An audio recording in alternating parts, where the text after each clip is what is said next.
Alright, so yeah, good morning and welcome back here. So I got some more shoes in for testing here. This is the Nike Wildhorse 10, so a trail shoe for once. Yeah, this had kind of a weird release actually. This just randomly popped up on the Nike site a few days ago. No fanfare for this at all, and women's version only. And what's even weirder is Nike just went straight from version 8 to 10 here. They just completely skipped the 9, but you know, I figured I kind of liked the 8 and I could use another trail shoe. So yeah, let's see how this does.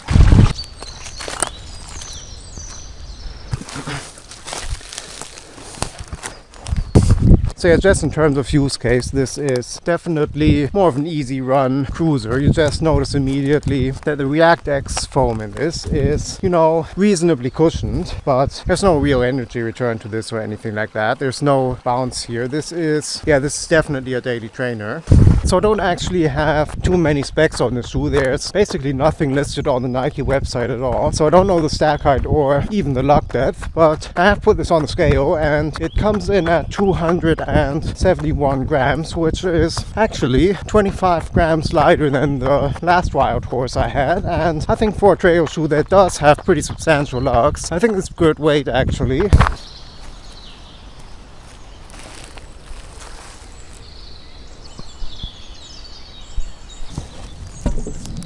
So I don't actually have any information on the lug depth here, but I'd say this is right around maybe 4 millimeters, and yeah, quite an aggressive pattern too. And this rubber is what Nike calls their Trail ATC, so I think that stands for all-terrain compound. And yeah, it's quite grippy actually, and I know Nike outsoles have in the past been notorious for bad grip, but I have to say this feels like it really bites into the terrain here. And yeah, I think this is actually quite capable in terms of more technical trails.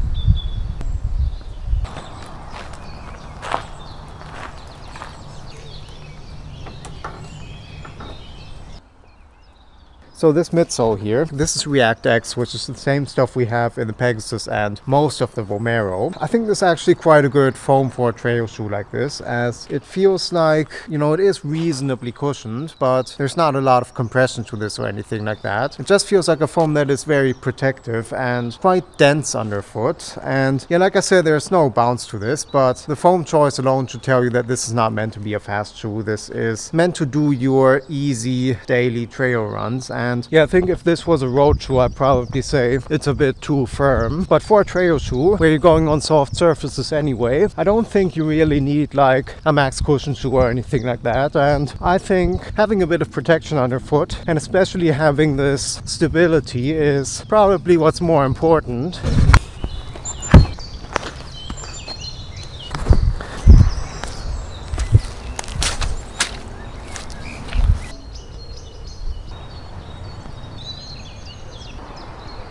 Also gotta say the upper lockdown on this is really excellent, and I think that's something that's quite important for a trail shoe, especially when you have a relatively high stack height like this one. You don't want to be sliding around on this midsole here, and I think Nike did a great job here, and you feel very connected to this. And also this shoe has quite a wide base actually. If we look at this part here, it barely tapers in the midfoot here, and yeah, it just makes it feel very kind of planted to the ground. You feel like there's no wobble in this at all. Yeah, I don't know why Nike didn't promote this shoe more, because I think this will be of use to a lot of people. It's just a good all-round daily trainer for the trails. If you know the Pegasus Trail is not enough shoe for you, because you know that's more of a hybrid of course. And yeah, I think this can handle a lot more technical terrain.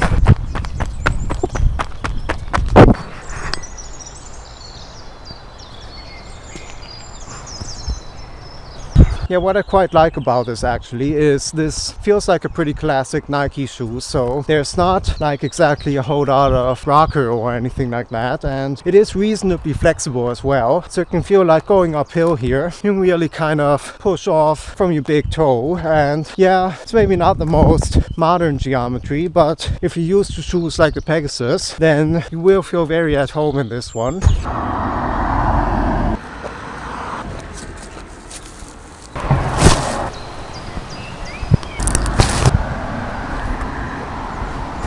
So going on the road here, you do notice that this is definitely not a road shoe, and it's not even like a hybrid shoe or anything like that. This is definitely built for the trails, because here you do just really notice how chunky this shoe feels, and I do kind of feel the lugs as well. It's just a bit more of a harder platform underfoot.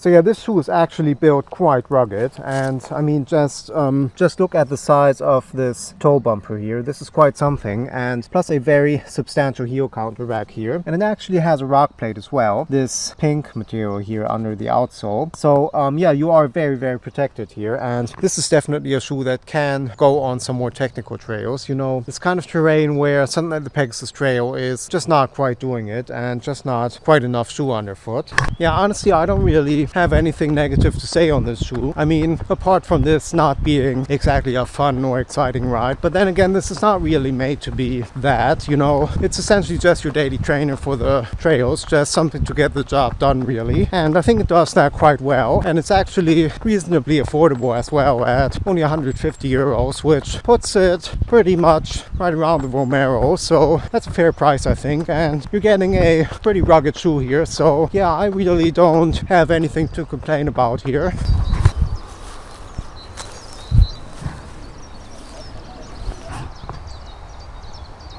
So yeah, I think that's about it here on the Nike Wildhorse 10, and this has actually been quite a pleasant surprise for me, and I think this is a shoe that will really come in useful over the summer. I'm not planning on doing all that many trail runs, but every now and then you need to go through something where a road shoe is not quite enough, then I think this is going to be a good option. And you know, this feels like a Nike shoe, this feels like something I'm used to, and yeah, as such I'm really quite enjoying this one, and it also looks pretty good, so that's definitely a bonus. So yeah, on that note, thanks a lot for watching, and like and subscribe.